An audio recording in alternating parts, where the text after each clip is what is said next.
નમસ્કાર મિત્રો, ફરી એક વખત સ્વાગત છે તમારી પોતાની યુટ્યુબ ચેનલ પર। આજે આપણે ધોરણ 7ના હિન્દી વિષયના પાઠ નંબર 4ના અભ્યાસ અને સ્વાધ્યાયનું સંપૂર્ણ સોલ્યુશન જોશું।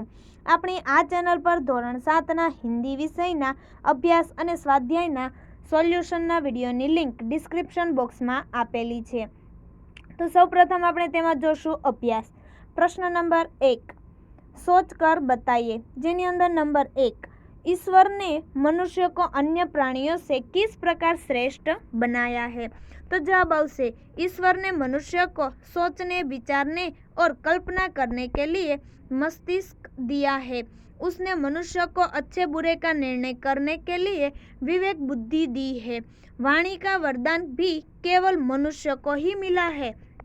मनुष्य जैसा सुंदर शरीर किसी दूसरे प्राणी का नहीं है। इस प्रकार ईश्वर ने मनुष्य को अन्य प्राणियों से श्रेष्ठ बनाया है। त्यार पछी जोया नंबर 2, धूम्रपान वर्जित है, कहाँ कहाँ और क्यों खिला लिखा होता है। तो जवाब आवश्य धूम्रपान वर्जित है ऐसा बसों और रेलगाड़ियों जैसे सार्वजनिक वाहनों में लिखा होता है। अस्पतालों, सिनेमागृहों और दवाखानों में भी धूम्रपान न करने की चेतावनी दी जाती है। बाग बगीचे, पुस्तकालय, प्रतीक्षालय, धर्मशाला और सार्वजनिक शौचालय आदि स्थानों पर ऐसी पट्टियां लगी होती है। धूम्रपान से वायु प्रदूषित होती है। प्रदूषित वायु में सांस लेने से छाती और फेफड़े की कई बीमारियां होती है। इसीलिए सार्वजनिक स्थानों पर धूम्रपान की मनाही की जाती है। त्यार पछी जोईए नंबर 3, फूल सबको अच्छे क्यों लगते हैं। तो जवाब आवश्य फूल रंग बिरंगे होते हैं, इनमें से मन भावनी सुगंध निकलती है। फूल प्राकृतिक गहनों का काम करते हैं। फूलों के तोरणों से स्थान और फूलों की मालाओं से मूर्ति की शोभा बढ़ जाती है। फूलहार का उपयोग विशिष्ट व्यक्ति का सम्मान करने में होता है। अपने इन गुणों और उपयोगों के कारण फूल सबको अच्छे लगते हैं। त्यार पछी जोईए नंबर 4, लोग कहाँ कहाँ कतार में खड़े रहते हैं। तो जवाब आवश्य लोग ट्रेन, सर्कस, प्रदर्शनी और सिनेमा के टिकट के लिए कतार में खड़े रहते हैं। राशन की दुकानों से राशन लेने के लिए भी लोगों को कतार में खड़ा रहना पड़ता है। लाइट या टेलीफोन के बिल भरने के लिए भी लोग कतार में खड़े रहते हैं। बस में चढ़ने के लिए भी यात्री कतार में खड़े रहते हैं। शहरों में मॉल में की गई खरीदी का बिल चुकाने के लिए कतार लगती है। बैंक में लोग कतार में खड़े होकर पैसे जमा करते या निकालते हैं। इस प्रकार लोग आवश्यकता के अनुसार अलग अलग स्थानों पर कतार में खड़े रहते हैं। त्यार पछी जो प्रश्न नंबर 2, विराम चिन्ह और उनके नाम की जोड़ बनाइए। नंबर 1, जे पेलू विराम चिन्ह आपेलू छे तेनो जवाब आवशे प्रश्न सूचक चिन्ह। त्यार पछी नंबर 2 उपर जे विराम चिन्ह आपेलू छे तेनो जवाब आवशे पूर्ण विराम। नंबर 3 उपर आपेलू छे तेनो जवाब आवशे उद्गार चिन्ह अने विस्मय चिन्ह। नंबर 4 उपर जे आपेलू छे विराम चिन्ह तेनो जवाब आवशे अल्प विराम। त्यार पछी नंबर 5 उपर जे विराम चिन्ह आपेलू छे तेनो जवाब आवशे अवतरण चिन्ह। त्यार पछी नंबर 6 उपर जे विराम चिन्ह आपेलू छे तेनो जवाब आवशे योजक चिन्ह। त्यार पछी जोईए जेमां प्रश्न 2, वाक्यों को पढ़कर उचित विराम चिन्ह का प्रयोग कीजिए। नंबर 1, फूल तोड़ना मना है। तो जवाब आवशे फूल तोड़ना मना है पूर्ण विराम। त्यार पछी नंबर 2, वाह कितना सुंदर दृश्य है। तो जवाब आवशे वाह पछी उद्गार चिन्ह, कितना सुंदर दृश्य है उद्गार चिन्ह। नंबर 3, बसों में लिखा होता है धूम्रपान वर्जित है।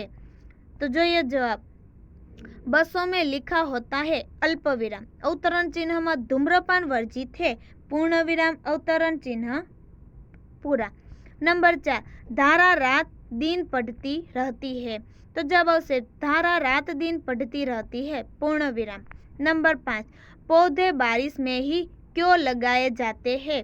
तो जवाब आवशे पौधे बारिश में ही क्यों लगाए जाते हैं प्रश्न चिन्ह। ત્યાર પછી આગળ જોઈએ પ્રશ્न नंबर 3, निम्नलिखित वाक्यों में से जातिवाचक संज्ञा के आसपास चिन्ह कीजिए। नंबर 1, मनुष्य अन्य प्राणियों से श्रेष्ठ है, तो मनुष्य।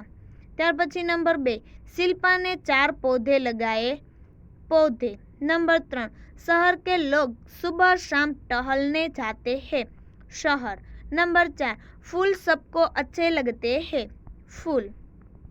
ત્યાર પછી जो है प्रश्न नंबर 4, कथनी और करनी में समानता रखने में मुश्किलें आती है या नहीं, चर्चा कीजिए। जो ये आपने राकेश, चंपक और गीता का वार्तालाप करते हुए। राकेश बोला, कथनी और करनी में समानता रखना बड़ा कठिन है, इसमें काफी मुश्किलें आती है। चंपक ने बोला, धन्य है वे लोग जिनकी कथनी और करनी एक जैसी होती है, मुझसे तो यह कभी नहीं हो सकता।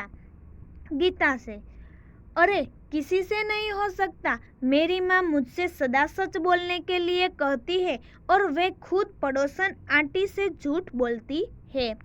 राकेश ने बोला, मेरे पिताजी झूठ बोलने पर मुझे डांटते हैं और जब मकान मालिक किराया मांगने आता है तब मुझसे कहते हैं, जा सेठ से कह दे कि पिताजी घर में नहीं है।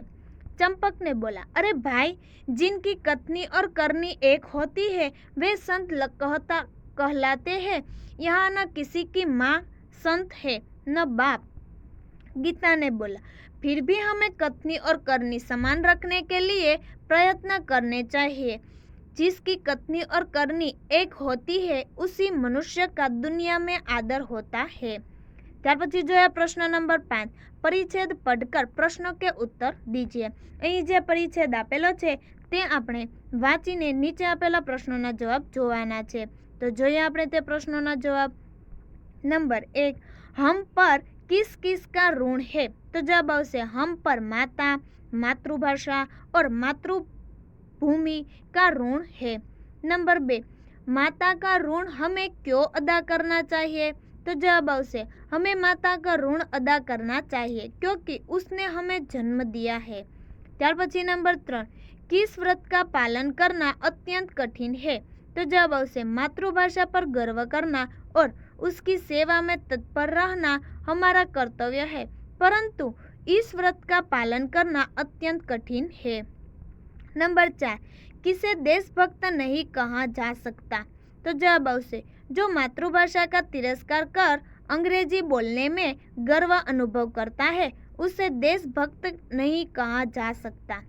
ત્યાર પછી नंबर 5, गद्यांश को उपयुक्त शीर्षक दीजिए, तो जवाब आवશે सच्चा देशभक्त अथवा माता, मातृभाषा और मातृभूमि। ત્યાર પછી જોઈએ તેનું સ્વાધ્યાય। प्रश्न नंबर 1, अंदाज अपना अपना, कथनी और करनी में अंतर विषय पर अपने विचार लिखिए। तो જોઈએ जवाब आवશે मैं मानता हूँ कि कथनी और करनी में एकता रखना वीरों और सज्जनों का काम है। कथनी और करनी उसी की एक हो सकती है जो सत्यवादी, निर्भय और साहसी है। चरित्रहीन डरपोक लोग अपनी कथनी और करनी में एकता कभी नहीं रख सकते। ત્યાર પછી जो है प्रश्न नंबर 2, कथनी और करनी में अंतर विषय पर आपके दोस्त ने जो विचार लिखे हैं उन्हें पढ़िए। तो जो ये जवाब आवશે कथनी और करनी में अंतर इस विषय पर मेरे दोस्त ने लिखा है। मैंने बहुत कोशिश की कि मैं जैसा कहूँ वैसा ही करूँ, परंतु मुझे सफलता नहीं मिली। मैंने एक दिन माँ से कहा कि कल मैं सुबह जल्दी उठकर टहलने जाऊंगा। दूसरे दिन माँ मुझे जगाते जगाते थक गई पर मैं नहीं उठा। मेरी कथनी और करनी में हमेशा जमीन आसमान का अंतर रहा। मेरे विचार से कहना बहुत आसान है पर अपने कहे को व्यवहार में लाना बहुत मुश्किल है। फिर भी मैं कोशिश करूँगा कि मेरी कथनी और करनी में अंतर न हो। यदि मुझे कुछ बनकर दिखाना है तो अपनी कथनी को करनी में बदलना ही होगा। ત્યાર પછી આગળ जो है प्रश्न नंबर 3, करके दिखाइए। कोष्टक में दिए गए शब्दों को उचित क्रम में रखकर उदाहरण के अनुसार वाक्य लिखिए। જે અહીં કોષ્ટકમાં શબ્દો આપેલા છે તે પ્રમાણે આપણે વાક્ય બનાવવાના છે. અહીં ઉદાહરણમાં આપેલું છે ફૂલ તોડના મના હે. તેના જે આપણે બીજા પણ વાક્યો બનશે. નંબર 1, मैं हर रोज खेलने जाता हूँ. नंबर 2, सबको कथनी करनी में समानता रखनी चाहिए. नंबर 3, वे कहीं से अच्छे पौधे लाइए. તો આ વિડીયોની લિંક તમે તમારા મિત્રો અને દોસ્તોને જરૂરથી શેર કરજો. ફરી મળીશું આપણે પાઠ નંબર 5ના સંપૂર્ણ સોલ્યુશન સાથે.